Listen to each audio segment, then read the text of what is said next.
Her scream did not sound human. It cut through the heat of that Kansas afternoon like something dying. When Elias Boone pushed open the stall door at the Miller Ranch, he did not find the horse he came to buy. He found a young woman on the dirt floor, shaking so hard the straw around her body trembled like wind through dry grass. Her legs were locked wide apart, and she kept trying to pull them together. But every attempt sent a bolt of pain through her body so sharp she cried out again. Elias froze. He had seen war wounds, broken bones, men held together by nothing but prayer.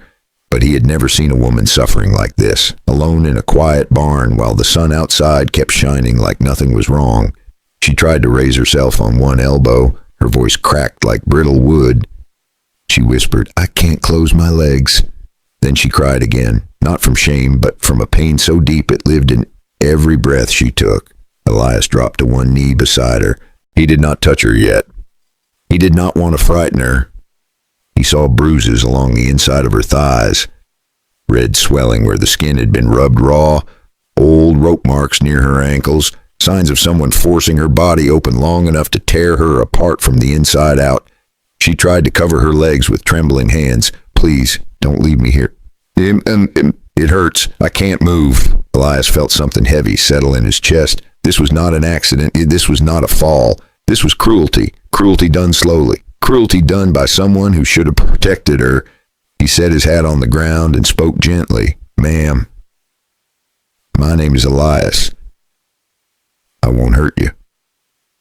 Let me see what is wrong so I can help you." She nodded, barely. Her voice dropped to a ghost whisper. "My name is Hannah. Please, sir, take me away from here. Please." Elias leaned closer, careful and steady.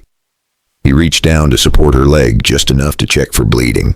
The second his hand touched her skin, Hannah cried out and grabbed his shirt with both hands. Her fingers dug in like a drowning person clinging to a rock. He realized then that she had been lying there for hours, maybe longer. He could feel heat radiating off her swollen skin, the kind of heat that meant infection was already taking hold. Elias Boone was not a man who walked away from suffering. He never had. And he was not about to start with this woman. He looked toward the ranch house. Empty. Not one sign of the husband she spoke of. Not one sign of any soul who cared if she lived or died. He turned back to her. "Hannah, getting you out of here, I promise you that." Her eyes opened wider, filled with fear and hope fighting each other. She asked, voice trembling, "Sir, if you help me now, will danger follow you too?" And Elias felt the weight of that question settle on him like a storm, because he knew the truth. Yes, danger was coming. So here's the question for you. If you were standing in that barn with a woman begging for her life and a cruel man sure to return, would you save her too?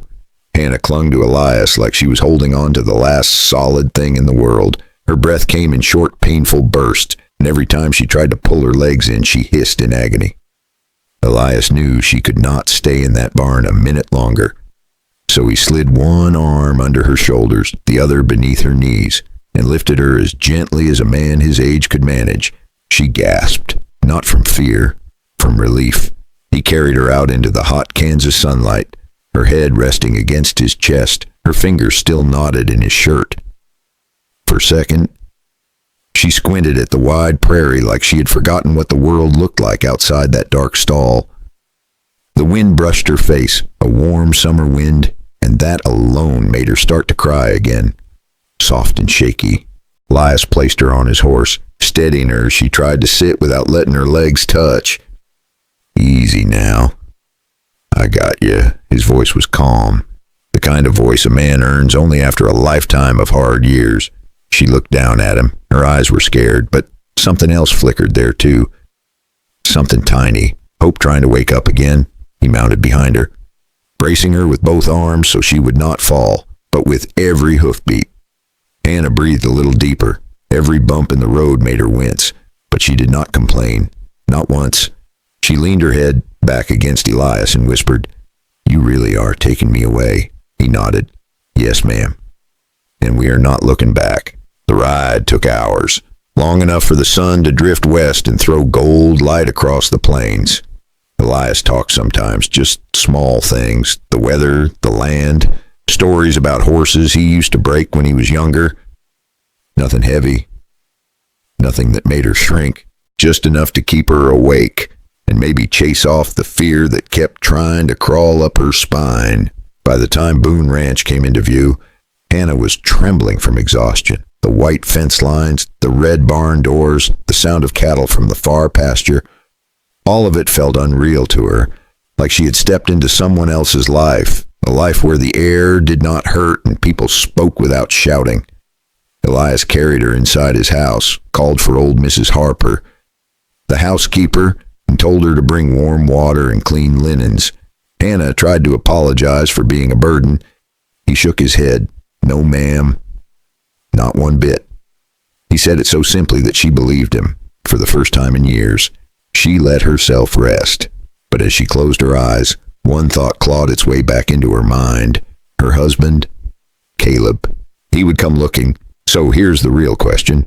What will a cruel man do when he discovers the woman he tormented is gone? And what will Elias do when that man shows up at Boone Ranch? Ready for a fight? Hannah had only been at Boone Ranch for 2 days when trouble finally showed up. Elias saw the dust first, a long, thin trail rising over the fence line. Riders, moving fast. And not the friendly kind. Hannah was resting inside, propped up with pillows Mrs. Harper had stuffed with fresh cotton. So Elias stepped out quietly and shut the door behind him. Not wanting her to hear the angry shouts rolling toward the ranch, Caleb Miller rode straight into the yard like he owned the place. He yanked his horse to a stop, pointed a shaking finger at Elias, and barked out, "Bring my wife out here right now." His voice cracked like a gunshot. Elias did not flinch. He had been a working cowboy since he was 15, and men yelling never did much to rattle him. But the way Caleb's eyes burned, the way he spat the word wife like it was property, that stirred something hot in Elias's chest. Caleb dismounted and stormed up to him. "You took her. You stole her from me. I'm going to drag her back myself." Elias kept his voice steady. "She is hurt. She is scared. And she went with me because she wanted to leave." Caleb sneered. "Wanted to leave. That woman is mine. She does what I say." That sentence pushed Elias past the line. He stepped forward and said, "Not today. She does not. Not ever again." Caleb shoved him. Elias shoved back harder. Caleb swung wild, landing a hard hit just under Elias' eye, opening the skin and blurring his vision. Before the hired hands could swarm him, one of the ranch cowboys ran from the barn shouting that Elias was not fighting alone today, and that was all it took for the whole thing to explode. Caleb came at him again, swinging wild, more anger than aim. While the hired hands rushed in behind him, Elias ducked, grabbed him by the front of his shirt, and slammed him into the side of the water trough. The hired hands jumped in, but Elias and the ranch cowboy moved like men with purpose. Years of ranch work had carved strength into them that these boys did not expect. Elias threw one to the dirt while the ranch cowboy yanked the other back by his collar hard enough to make him howl. Then Elias turned back to Caleb, who was scrambling up like a furious rooster.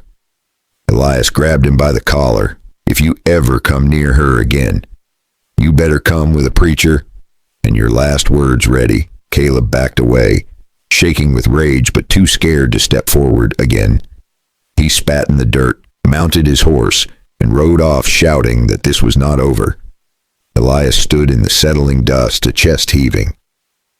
Knowing full well the fight had only just begun, inside the house, behind the door, Hannah had heard enough to start trembling again. But this time she trembled for a different reason. Someone finally stood between her and the man who hurt her. And now, the real storm was coming. If you are still here, go ahead and hit that subscribe button, nice and easy, so you do not miss what happens next. Grab a warm cup of tea, settle in, and tell me what time it is where you are and where you are listening from. Caleb rode off that day, but the dust he left behind never really settled. Elias knew it. Hannah knew it too. The air felt heavier, like the whole ranch was holding its breath. That evening, Elias sat at his kitchen table with a cup of black coffee, staring at the wall as if the right answer might be carved into the wood. But Elias kept thinking about Hannah resting in the spare room, finally warm, finally safe, and how all of that could be ripped away if Caleb showed up with the law at his side. He finally stood up, grabbed his hat, and said, "Mrs. Harper, keep an eye on her. I need to see an old friend. The ride into Dodge City took an hour, maybe less." Elias was riding fast, too fast for a man his age, but worry can make a horse fly. The sun was dipping low when he tied his reins outside the sheriff's office. Inside, Sheriff Cole Harding sat behind a desk stacked with paperwork. He clearly was not reading. He looked up the second Elias walked in. "Well now, Boone, that is a face I only see when something bad has happened. Sit down before you fall down." Elias sat, but his jaw stayed tight. Cole listened as Elias told him everything, every ugly detail, every bruise he had seen on her, every word Caleb had spit from that saddle earlier. Cole leaned back, chewing on the inside of his cheek the way he always did when he was trying to stay calm. "Elias, what that man did is a crime, plain and simple, but the law out here does not always work the way it should. You know that." "I know," Elias said, "but I'm not sending her back. Not while I'm breathing." Cole nodded slow. "All right. We do this proper then. We get the doctor to write out a statement. We find anyone in Abilene who ever saw Caleb raise a hand to her. We bring Hannah in when she's strong enough to talk. And we take it all to Judge Wilbur before Caleb does." For the first time all day, Elias felt a little weight lift off his shoulders, not gone, but lighter. He stood up, shook Cole's hand, and the sheriff said, "Bring her tomorrow. I will make sure the judge hears you both." Tomorrow never came. The judge postponed the hearing, saying he needed more witnesses and proper statements. So for the next 2 weeks, Elias rode back and forth between Abilene and Dodge City, talking to neighbors, gathering letters, even begging the doctor to come twice to check on Hannah and write his findings. Every night, Hannah asked if there was any progress, and every night Elias told her to hold on just a little longer. When Elias stepped back outside, the sky was turning purple, and the lamps along Front Street were flickering to life. Back at Boone Ranch, Hannah was sitting up in bed waiting for him, her hands twisted in her lap. She asked softly, "Is he coming back for me?" And Elias knew he had to tell her the truth.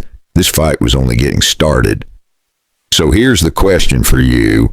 What happens when a judge in Dodge City has to choose between a cruel husband and the woman brave enough to speak against him?" On the morning of the hearing, the courthouse in Dodge City felt colder than any winter wind Hannah had ever known. She sat beside Elias, hands folded tight, breath shaking like a leaf, trying to stand still. The doctor spoke first, then a shopkeeper from Abilene, then a neighbor who had once seen Caleb yelling so loud the chickens scattered. Caleb himself was nowhere to be seen. The lawmen still had not laid a hand on him. And finally, it was Hannah's turn. She stood up slow, feet unsteady, but her voice, somehow, was steady enough to reach every corner of that room. She did not mention pain. She did not mention the worst nights. She just spoke about wanting peace, wanting safety, wanting the right to close her eyes at night without fear. When she finished, even Judge Wilbur sat there silent for a long moment. Then he cleared his throat and said the words that changed her life. Judge Wilbur announced that Hannah would receive a temporary order of protection, keeping Caleb away from her and from Boone Ranch. He explained that a full hearing would be scheduled in the coming weeks. Once more witnesses were gathered and the lawmen had time to track Caleb down. It was not the final victory, but it was the first real step toward one. The room felt brighter, lighter, almost holy. Hannah sat down, and the breath she let out was the first free breath she had taken in years. Elias looked at her, and she looked back, and nothing needed to be said. Some moments say everything without a single word. Months passed.